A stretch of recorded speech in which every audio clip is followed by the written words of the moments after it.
मैं देवों के देव महादेव के चरणों पर प्रणाम करती हूँ। मैं गौरी पार्वती मैया भवानी के चरणों पर प्रणाम करती हूँ।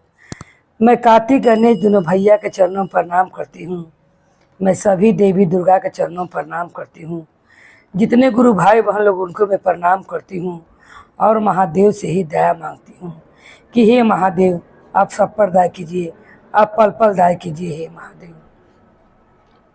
गुरु भाई बहन लोग, एक गुरु ने बताए दो ज्ञान की बातें, इसी के बारे में सुचर्चा कथा आपको सुनाने वाली हूँ।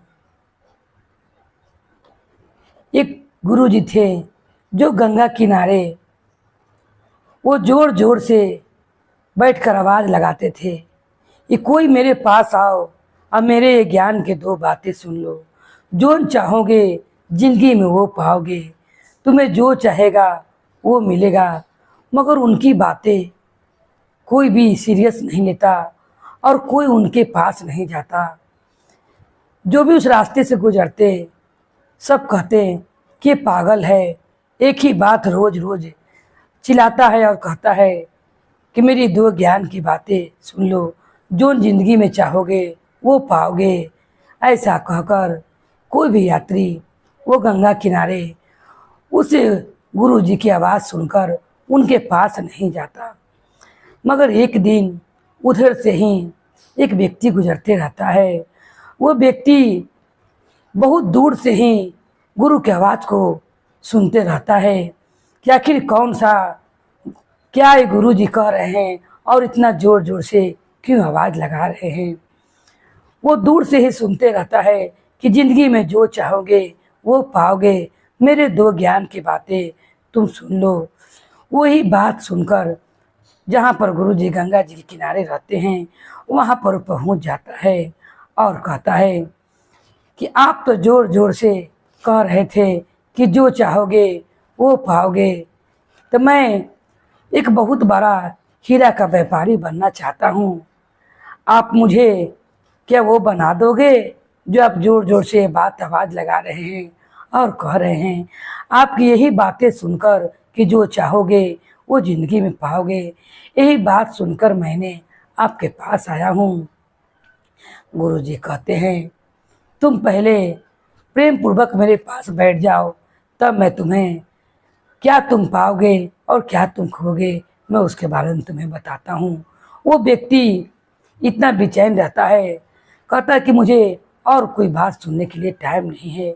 आप मुझे ये बताइए कि जो आप ज़ोर ज़ोर से चिल्ला रहे हैं और कह रहे हैं कि जो चाहोगे वो पाओगे, तो क्या मैं एक हीरा का व्यापारी करना चाहता हूँ और मैं उसका व्यापारी बनना चाहता हूँ। क्या आप मुझे वो बना सकते हैं। वो गुरु इस व्यक्ति का बात सुनकर क्या करते हैं, ये कहते हैं कि हाँ मैं तुम्हें बना सकता हूँ। वो ये बात सुनकर बहुत व्यक्ति प्रसन्न हो जाता है और प्रेम पूर्वक गुरु जी के पास बैठ जाता है और कहता है, वो सोचता है कि मुझे कुछ हीरे देंगे तब मैं अपना व्यापार शुरू कर सकूँगा। यही सोचकर वो गुरु जी के पास पलथिया मार कर बैठ जाता है। गुरु जी एक झोला में से वो ऐसे झोला में हाथ डालते हैं। ये व्यक्ति सोचता है कोई मेरे लिए हीरे निकाल रहे हैं, जो हीरे का मैं व्यापार कर सकूँगा, उसी हीरे के द्वारा मैं भी इस व्यापार में जुट जाऊँगा। और कहते हैं कि तुम अपना मुट्ठी खोलो। जब वो मुट्ठी खोलता है तो अपने मुट्ठी से उनका मुट्ठी में वो डालते हैं, कहते हैं कि इसे बंद कर लो। तब वो व्यक्ति पूछता है, वो जब देखता है कि मेरा हाथ हौला लग रहा है तब वो कहता है कि आपने क्या दिया है मुझे। तब वो गुरु कहते हैं कि मैं तुम्हें दुनिया का सबसे बड़ा अनमोल हीरा दिया हूँ। समय जो समय है इसे अगर तुम नहीं निकलने दोगे और समय रहते हुए तुम मार्ग धर लोगे, क्योंकि समय बैठा नहीं रहता है। अगर समय निकल जाएगा तो तुम जीवन में कुछ भी नहीं कर सकते हो। इसलिए समय का महत्व में बुझो और समय रहते हुए अपना लक्ष्य को साध लो। ये बात सुनकर फिर वो कहता है कि आप कह रहे थे दूसरा कि मैं सब कुछ दूंगा, जो चाहोगे वो पाओगे, वो दूसरा क्या है। तब वो कहते हैं ये मोती है, ये बायां हाथ में ले लो। फिर वो मुट्ठी खोलता है और उसी मुट्ठी में झोला में से निकालकर वो गुरु उसके मुट्ठी में बंद करते हैं और कहते हैं कि ये धैर्य है, अगर तुम ये धैर्य को साध लोगे और कभी भी हिम्मत नहीं हारोगे, तुम अपने लक्ष्य को पा सकते हो और तुम जोन चाहिए वो तुम्हें मिल जाएगा। इसीलिए मैं कह रहा था कि जोन तुम चाहोगे वो पाओगे। तुम मेरी दो ज्ञान की बातें सदा याद रखना। समय अगर निकल जाएगा फिर तुम अपने जीवन में कुछ नहीं कर सकते हो और ना कभी तुम अपना लक्ष्य को साध सकते हो।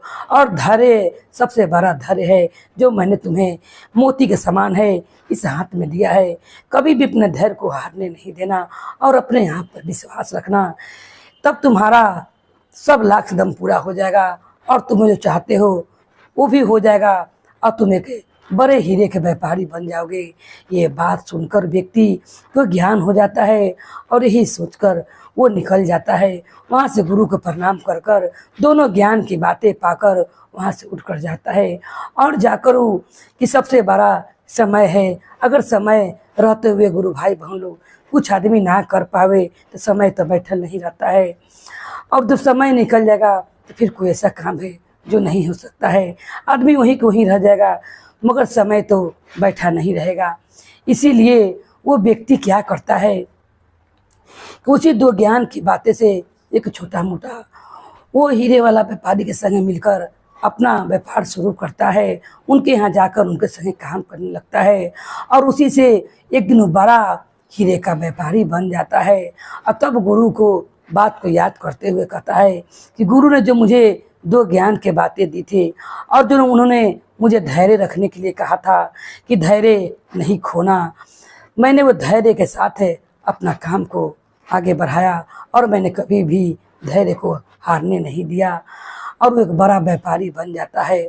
जब बड़ा हीरे का व्यापारी बन जाता है फिर व्यापार करते हुए उसी समय वहीं पर गंगा किनारे आता है और आकर जितने राही उस राह माहे गुजरते हैं वो जो सब लोग वो गुरु जी के पागल कहते थे, वो व्यक्ति आकर कहता है कि ये दो ज्ञान भरी बातें गुरु से जाकर सीख लो, तुम्हारे ज़िंदगी में बहुत हम काम आएंगे।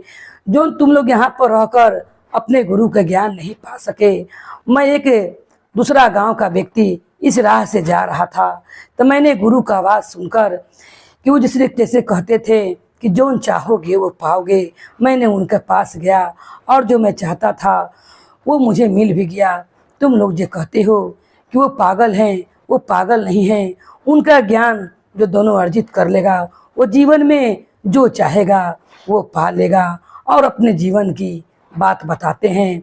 उसी राह से जितने राही जाते थे और जिनके जितने राही उन्हें पागल कहते थे, सब लोग उनकी बात सुनकर, वो व्यापारी के बात सुनकर उस गुरु के पास जाते हैं और उनके ज्ञान भरी दो बातें समझने का प्रयास करते हैं।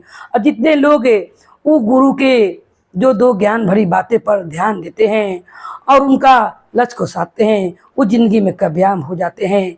और जो लोग गुरु को पागल समझकर उनके पास नहीं जाते थे कि जोर जोर से चिल्लाते हैं और कहते हैं कि जो जीवन में चाहिए वो पाओगे, वो सब दिन के लिए वो जैसे थे वैसे ही रह जाते हैं। बोलिए हर हर महादेव की जय, गौरी पार्वती मैया भवानी की जय, भैरव भैया की जय, हर हर महादेव की जय।